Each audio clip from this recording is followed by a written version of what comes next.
Paano kung ang pag-abot sa edad na 100 ay mas simple kaysa iniisip mo? Isipin mong may isang doktor na patuloy na tumatanggap ng pasyente sa edad na 100, hindi dahil kailangan niya kundi dahil mahal niya ito. Ganyan si Dr. Shigeaki Hinohara. Ang pinakamatandang doktor sa Japan ay nabuhay hanggang 135. Walang mahiwagang gamot, walang matinding dieta. Sumunod lang siya sa ilang simpleng gawi araw-araw. At bago siya pumanaw, ibinahagi niya ang kanyang mga sikreto. Sa US, ang karaniwang habang buhay ay 76. Sa Okinawa, Japan, ito ay 84. At marami ang umaabot sa higit 100, patuloy na naglalakad, nagluluto at nagga-garden. Ano ang kanilang sikreto? Hindi ito mga suplemento o operasyon. Ito ay nasa pagkain nila at sa paraan ng kanilang pamumuhay. Ngayon pag-uusapan natin ang 5 madaling prinsipyo ng mahabang buhay na pwede mong simulan ngayon.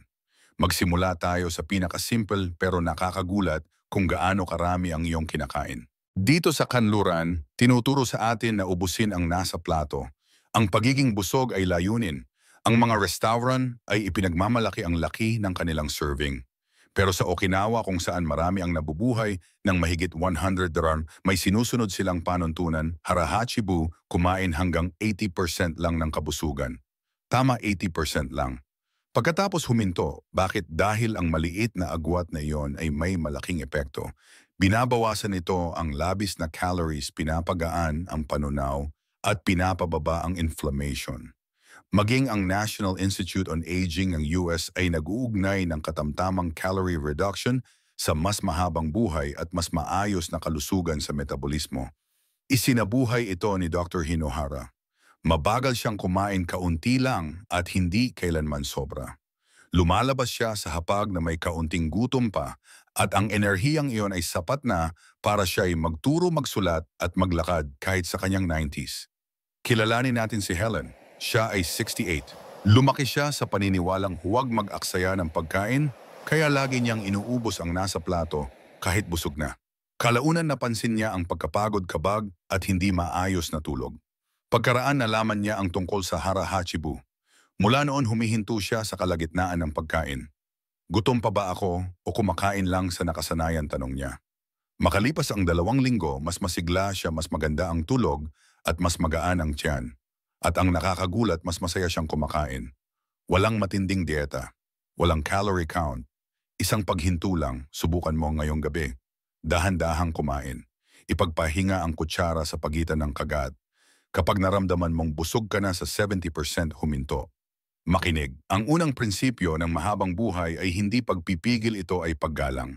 At kung ano ang kinakain mo ay kasing halaga ng kung gaano karami. Kapag narinig mo ang salitang protina, ano ang unang naiisip mo? Karne, manok, baka protina shake, iyan ang imaheng kanluranin. Pero sa Okinawa kung saan marami ang umaabot sa 100 taong gulang, ang protina ay galing sa halaman, lalo na sa soy, tofu, miso, natto, edamame. Hindi ito mga side dish sa Japan, ito'y mga pangunahing pagkain. At sila'y puno ng nutrisyon. Ang mga pagkain galing sa soy ay may kumpletong protina na tumutulong sa kalamnan at paggaling. Meron silang isoflavones, mga compound na nagpapababa ng inflammation at sumusuporta sa kalusugan ng puso. Mayroon din silang prebiotic fiber para sa masiglang tiyan. Ayon sa isang pag-aaral sa American Journal of Clinical Nutrition, ang regular na pagkain ng soy ay nagpapababa ng LDL cholesterol, nagpapalakas ng buto at nakatutulong sa utak. Si Dr. Hinohara halos araw-araw siyang kumakain ng tofu. Hindi dahil uso kundi dahil tradisyon. Naniniwala siyang pinapanatili nito ang kalinisan ng kanyang mga ugat at kines ng panunaw kahit sa kanyang 90s. Pag-usapan natin si Frank. Siya ay 73, retirado at ilang taon niyang iniiwasan ng soy, na nakikinig sa mga sabi-sabi tungkol sa estrogen. Pero nang mapanood niya ang isang dokumentaryo tungkol sa mga sentenaryo sa Japan, nagbago ang isip niya. Pinalitan niya ang karaniwang ulam na red meat ng tofu stir-fry 2 beses lang sa 1 linggo. Nilagyan niya ng bok choy, bawang at luya. Magaang, simple, masarap. Pagkaraan ng 3 linggo, bumaba ang presyo ng dugo. Nawala ang pananakit ng kasukasuan. Hindi na rin siya inaantok tuwing hapon. Hindi mo kailangang maging vegetarian. Pero kailangan mong balansehin. Subukang magdagdag ng lentils, black beans o tofu. Kahit isang kutsara ng miso sa sabaw ay malaking tulong. Hindi ito kakaibang pagkain. Ito ang mga tahimik na tagapagtanggol. Subukan mo ngayong linggo. Isang beses lang. Tingnan kung ano ang reaksyon ng katawan mo. Dahil sa usapin ng healthy aging, hindi laging karne ang sagot, kundi ang mas matalinong pagpili ng protina. Hindi ito bitamina. Hindi ito tableta. Ito ay buhay at matagal nang ginagawang panunas sa Japan. Pag-usapan natin ang mga fermented na pagkain. Sinisimulan ni Dr. Shigeaki Hinohara ang kanyang araw sa isang mangkok ng mainit na miso soup. Para sa kanya, hindi lang ito pampainit ng tiyan, ito ay ritual ng pagpapagaling. Miso natto pickled vegetables, fermented seaweed, mga pang-araw-araw na pagkain sa Okinawa, at lahat ay puno ng buhay. Bakit mahalaga ito? Dahil ang fermented foods ay higit pa sa nutrients. Nagdadala sila ng synergy. May taglay silang live probiotics na nagpapalusog sa tiyan digestive enzymes na tumutulong sa pag-absorb ng sustansya at anti-inflammatory compounds na sumusuporta sa kasukasuan utak at immune system. Sa kanluran, umaasa tayo sa mga probiotic pill, pero kakaiba ang epekto ng tunay na pagkain. Buo ito, balanseng-balanse, at sinubukan na ng henerasyon sa henerasyon, hindi lang ng mga laboratorio. Kilalanin si Claire 70, retiradong librarian. Ilang taon siyang nahirapan sa kabag, hindi regular na pagdumi at bigat sa tiyan. Sinubukan niya ang fiber powder enzyme capsule at lahat ng probiotics sa merkado. Walang tumalab. Hanggang sa bigyan siya ng kaibigan ng isang garapon ng miso paste. Ito muna sabi nito.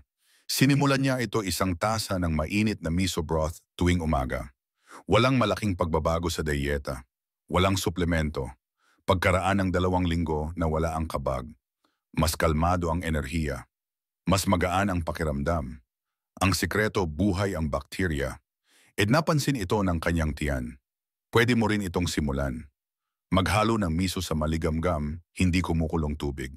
Magdagdag ng kaunting atsara sa plato mo. Hindi lang ito tungkol sa tradisyon, ito ay tungkol sa araw-araw na paggaling. Sa susunod na maisip mo ang kalusugan ng tiyan, huwag agad sa kapsula. Buksan mo ang iyong refrigerator. Ngayon harapin natin ang isa sa pinakamalaking maling akala sa modernong dieta, ang tungkol sa carbohydrates. Sa kanluran tinuring na masama ang carbs. Sinasabi na ito ang dahilan ng pagtaba, pagtaas ng blood sugar at mabilis na pagtanda. Iniiwasan ito ng maraming senior. Pero sa Okinawa, ang carbohydrates ay pundasyon ng buhay, lalo na ang Japanese purple sweet potatoes. Ang makukulay na ugat na ito ay bumubuo ng higit 60% ng araw-araw na calorie intake ng mga sentenaryo sa Okinawa. And hindi lang ito maganda sa paningin, malakas din ito sa benepisyo. May taglay itong anthocyanins, ang parehong antioxidant na nasa blueberries na tumutulong sa protection ng mga ugat at cognition. May fiber para balansehin ang blood sugar, potassium para sa puso at vitamin C para sa immune system. At may mababang glycemic index, walang biglaang pagtaas at bagsak ng asukal sa dugo. Si Dr. Hinohara mas pinipili niya ang kamote kaysa kanin. Naniniwala siyang ito ay banayad sa katawan pero malakas magprotekta. Pag-usapan natin si Paul 69, pre-diabetic at palaging pagod. Ilang buwan siyang umiwas sa carbs, walang tinapay, walang kanin, walang patatas. Pero imbes na gumanda ang pakiramdam niya, lalong bumaba ang kanyang enerhiya at lumala pa ang cravings.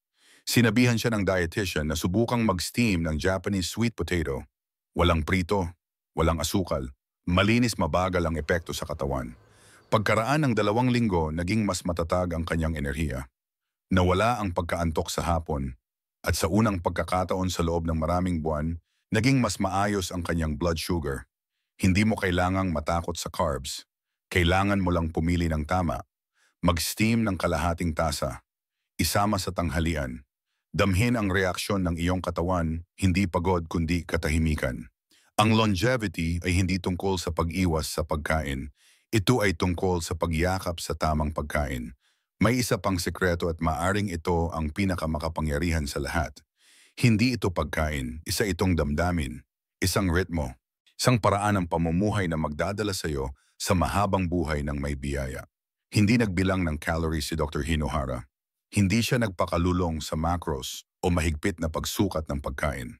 Sinunod niya ang isang ritmo, Isang simple, masayang ritmo na nagbibigay buhay sa katawan at kaluluwa. Tuwing umaga nagsisimula siya sa miso soup, maikling lakad at pagbabasa. Umaakyat siya sa hagdan sa halip na gumamit ng elevator kahit sa edad na 90. Nanatiling mausisa, nagbigay ng mga lektura, nagsulat ng mga libro, at palagi siyang nakangiti. Sikreto para manatiling bataan niya, kailangan mong magsaya. Kilalanin natin si Marie. Siya ay 71. Noon abala siya sa bawat panuntunan sa pagkain, low-carb, sugar-free, gluten-free. Laging nagbabasa ng label, laging nag-aalala. Pero hindi ito nagbigay ng kapayapaan. Ang dala lang nito ay stress, hanggang mabasa niya ang tungkol kay Dr. Hinohara. May liwanag siyang nakita. Hindi niya kailangan ng mas maraming patakaran, kailangan niya ng ritmo. Sinimulan niyang maglakad ng 20 minuto tuwing umaga, dahan-dahan lang. Nagsimula siyang maghinay-hinay bago kumain. Naglaan ng oras para sa tsaa tuwing hapon. Nagtanim siya ng halamang gamot sa bintana at tuwang-tuwa siya nang tumubo ang unang dahon ng basil. Ang ritmong iyon binago ang lahat, hindi agad-agad, pero marahan. Tapat. Dahil ang kalusugan ay hindi lang pisikal, ito rin ay emotional, mental at may sariling ritmo. Hindi ito tungkol sa matinding dieta. Ito ay tungkol sa pakikinig, sa pagbagal, sa pagtamasa ng kasalukuyan. Kaya habang iniisip mo ang 5 prinsipyong ito, tandaan, huwag lang magbilang ng protina, bilangin mo rin ang tahimik na umaga. Huwag lang bawasan ang asukal, dagdagan mo rin ang tawa. Huwag lang ayusin ang dieta, alalayan mo rin ang kaluluwa. Balikan natin ang lahat. Hindi ito komplikado. Mga maliliit na pagbabago lang ito na isinasabuhay araw-araw ng ilan sa pinakamatagal ng nabubuhay sa mundo. Inspirado sa pinakamatandang doktor sa Japan, narito ang 5 banayad na pagbabagong maaari mong simulan ngayon. Kumain hanggang 80% lang ng kabusugan, nakakatulong ito sa panunaw, enerhiya at habang buhay. Magdagdag ng plant proteins tulad ng tofu lentils o edamame. Isama ang fermented foods, 1 kutsara ng miso, 1 hiwa ng atsara. Pumili ng tamang carbs, kamote na nagbibigay lakas, hindi nagpapabagsak. At higit sa lahat, mamuhay ng may ritmo, kasimplehan, kagalakan. Lahat ng ito ay sumusuporta sa iyong puso, utak, tiyan at kalayaan. At ang pinakamasarap na bahagi, hindi mo kailangang gawin lahat agad-agad. Magsimula ka lang sa isang kagat, isang hinga, isang bagong gawe. Alin ang tumatawag sa iyo ngayon, ibahagi mo sa comments. Ang iyong pagpili ay maaaring maging inspiration ng iba. Iwan ng sa ibaba kung sisimulan mo na ang iyong longevity journey ngayon. At sa susunod na video, ibubunyag natin ang isang sikat na health food na posibleng palihim na nagpapabilis ng pagtanda ng iyong katawan. Dahil ang layunin ay hindi lang magdagdag ng taon sa iyong buhay, kundi magdagdag ng buhay sa iyong mga taon.